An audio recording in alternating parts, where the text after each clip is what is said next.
बिस्मिल्लाहिर्रहमानिर्रहीम। अस्सलाम वालेकुम नाज़रीन, मैं अहमद फ़वाद हूँ और आप मेरा यूट्यूब चैनल देख रहे हैं। एक बड़ी ख़बर के साथ आज के व्लॉग में आपकी खिदमत में हाज़िर हुआ हूँ और बड़ी ख़बर ये है कि शहबाज हुकूमत को आहिस्ता आहिस्ता करके तमाम जो इसके इत्तेहादी हैं, तमाम जो दीगर हैं, वो झंडी करवा रहे हैं। यहाँ तक कि पीपल्स पार्टी ने भी अब शहबाज को झंडी करा दी है।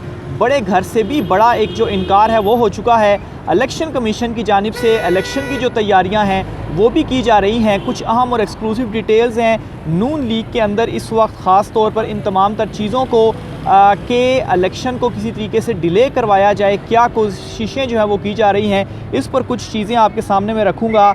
और दूसरे नंबर पर मरियम नवाज़ जो हैं वो एक और बड़ी मुसीबत में इस वक्त फंस चुकी हैं। ऑलरेडी उनके ख़िलाफ़ एक मुकदमा तौहीन अदालत का जो दायर किया गया, जो दरख्वास्त दी गई थी, वो मामला तो चल रहा है। इसके अलावा एक और मुकदमा जो है वो भी आ चुका है। इस पर भी कुछ अहम डिटेल्स हैं, वो भी आज के व्लॉग में आपके सामने रखूँगा। तो आगाज़ नाज़रीन मैं यहाँ से करता हूँ कि आसिफ जरदारी ने भी झंडी करा दी है शहबाज शरीफ को। और मामला इस तरीके से हुआ है कि शहबाज शरीफ, मौलाना फजल रहमान और आसिफ जरदारी की जो मुलाकात हुई थी, इस मुलाकात की मज़ीद जो तफसीलात हैं वो सामने आई हैं। और इसके मुताबिक मौलाना फजल रहमान और शहबाज शरीफ ये दोनों इस बात के ऊपर मुत्तफ़िक़ थे कि दोनों सूबों में जो इंतख़ाबात होने जा रहे हैं, यानी कि केपी और पंजाब में 30 पंजाब की तो डेट आ गई है, केपी और पंजाब में इन दोनों सूबों के इंतख़ाबात को किसी तरीके से मुख्तलिफ़ हरबे इस्तेमाल करके ताख़ीर का जो शिकार है वो किया जाए।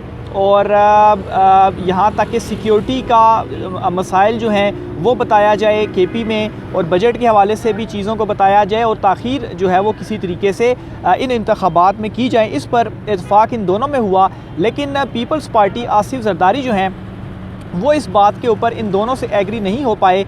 और ये पीपल्स पार्टी का कहना है कि इंतख़ाबात अपने वक्त पर जो हैं वो होने चाहिए, और उसकी जो रीज़न है वो बिल्कुल साफ़ है। शुरू दिन से ही आसिफ जरदारी जो है वो जिस तरीके से शहबाज शरीफ के साथ खेल रहे थे, और सबसे ज़्यादा जो नुकसान भी हुआ है इस तमाम तर ये जो रिजीम चेंज ऑपरेशन हुआ है, इस दौरान नून लीग जो है वो बुरी तरह इससे एक तो मुसीबत में पड़ी है, और दूसरे नंबर पर पंजाब और केपी में आसिफ जरदारी को क्या लगे, क्योंकि यहाँ पर तो उनके ऐसा स्टेक्स हैं नहीं, सिर्फ और सिर्फ सिंध में उनके ज़्यादा स्टेक्स हैं। तो यहाँ पर अगर उनकी वक्त पर इलेक्शन होते भी हैं तो ये चीज़ सबको मालूम है कि अभी हो बाद में हो, जीतना इमरान खान नहीं है, लेकिन इसमें नुकसान जो हो रहा है वो ज़्यादा हो रहा है शहबाज शरीफ को। तो इस मामले के ऊपर पीपल्स पार्टी ने मुखालफत कर दी है और ये कह दिया है कि वो इलेक्शन में ताख़ीर जो है वो नहीं चाहते। और इस हवाले से ऑलरेडी पहले भी पीपल्स पार्टी कह चुकी है कि वो पीडीएम का हिस्सा भी नहीं है। इसके अलावा नाज़रीन इलेक्शन कमीशन को भी मुबैना तौर पर यह बताया जा रहा है कि उनको भी कहा गया कि वो भी किसी तरीके से डिलेइंग टैक्टिक्स जो हैं वो अपनाएं, लेकिन इलेक्शन कमीशन की जानिब से भी हाथ जो हैं वो खड़े किए गए और तमाम तर जो इलेक्शन का प्रोसेस है उसका आगाज़ किया गया। पहले पंजाब में तारीख जो है वो आ गई और अब जो है वो केपी के से भी तारीख आने जा रही है। याद रहे कि केपी के जो गवर्नर है उनका ये कहना है कि वो मंडे वाले दिन जो सेक्रेटरी हैं वो आएंगे, वो छुट्टी पर है, तो मंडे वाले दिन आकर वो लेटर जो है वो खोलेंगे। रिसीव हो चुका है उनको लेटर, जो इलेक्शन कमीशन ने डेट की तारीख के हवाले से लिखा था, तो मंडे वाले दिन को लेटर उनको सेक्रेटरी खोलेंगे और फिर उसके बाद वो तारीख का ऐलान करेंगे। बहरहाल उनका ये भी कहना था कि प्रेसिडेंट जो हैं अगर मुझसे मुशावरत करते तो हम मिलकर दोनों सूबों में एक ही तारीख देते।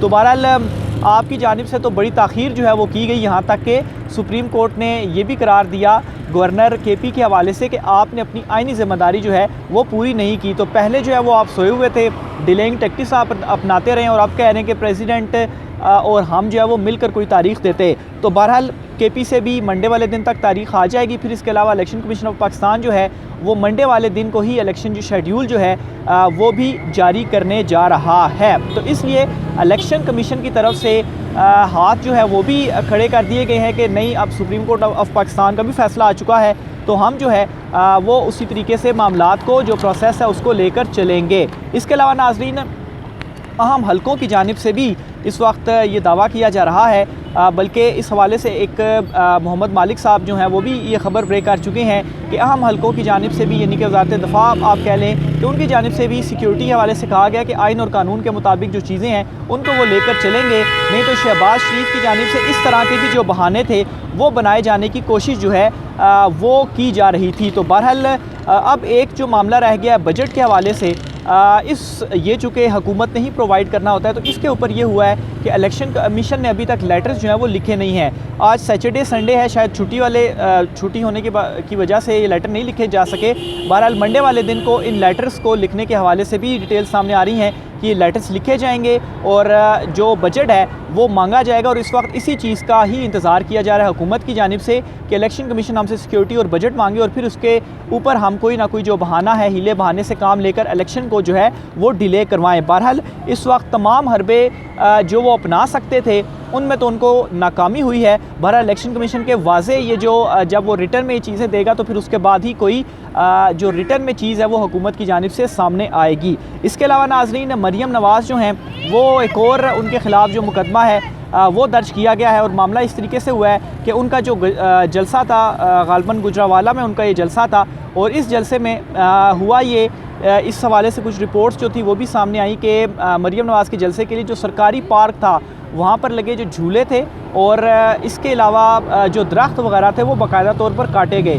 तो इस पर जमात इस्लामी के मकामी रहनुमा ने मरियम नवाज़ और जो लीगी अहदेदार हैं उनके ख़िलाफ़ थाने में जो दरख्वास्त है वो दे दी है। और दरख्वास्त ये की है कि इनके ख़िलाफ़ चूँकि इन्होंने सरकारी इमलाक को इसमें नुकसान पहुँचाया है तो किया ये जाए कि इनके ख़िलाफ़ सरकारी इमलाक को नुकसान पहुँचाने का जो मुकदमा है वो दर्ज किया जाए। जो सरकारी पार्क में झूले और दरख्त और जो पौधे वगैरह थे उनको काट कर चोरी करने का भी जो इल्ज़ाम है वो भी लगाया जा रहा है। इसके अलावा यहाँ तक जो मामला है वो रुका नहीं है, प्लस हुआ ये भी है कि मुकदमा इंदराज के लिए जो दरख्वास्त है वो भी सेशन अदालत में दी गई है और उसमें हुआ ये है कि जज की जानिब से 7 मार्च को CPO गुजरावाला को रिकॉर्ड समेत तलब जो है वो कर लिया गया है।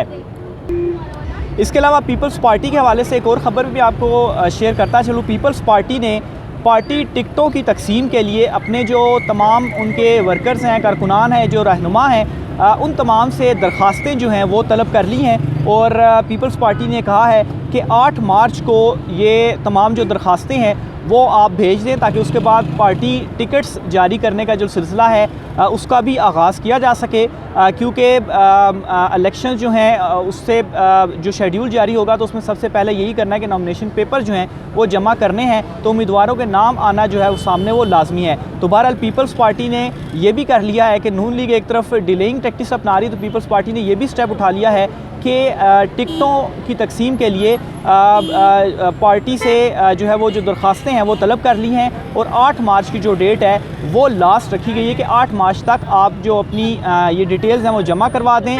और इसमें एक और भी बड़ी ख़बर आपको बताता चलूँ कि ये सिर्फ सूबाई असम्बली के लिए नहीं बल्कि कौमी असम्बली की भी टिकटों की तकसीम के हवाले से जो दरख्वास्तें हैं वो भी तलब की गई हैं। तो इसका मतलब ये है कि एक ख़बर मैंने आपके साथ कल से मैं शेयर करता जा रहा हूँ कि इस वक्त शहबाज शरीफ जो हैं वो ये भी मुशावरत कर रहे हैं कि किसी तरीके से इस तरह से हो जाए कि सारे जो इलेक्शंस हैं सूबाई कौमी के वो एक दिन ही जो है वो करवाए जा सकें। तो इसमें पीपल्स पार्टी ने कौमी असम्बली की जो ये टिकट्स के लिए दरख्वास्तें मांगी हैं, ये भी एक उस ख़बर की तस्दीक के हवाले से एक हिंट के तौर पर जो है वो ली जा सकती है। आखिर पे नाज़रीन एक सर्वे है, उस हवाले से आपको बताता चलूँ। एक क्वेश्चन जो है वो किया गया है और सवाल ये किया गया है कि इस वक्त कौन वो शख्स है कि जो मुल्की जो मसाइल हैं उनको हल कर सकता है इस वक्त जो मौजूदा सूरत-ए-हाल मुल्क की चल रही है। तो एक इंटरनेशनल सर्वे है वो किया गया है और इस सर्वे के मुताबिक आसिफ जरदारी और शहबाज शरीफ के ऊपर जो लोगों ने ट्रस्ट किया है सिर्फ 1% जो है वो वोट मिला है। 1% आसिफ जरदारी को और 1% शहबाज शरीफ को,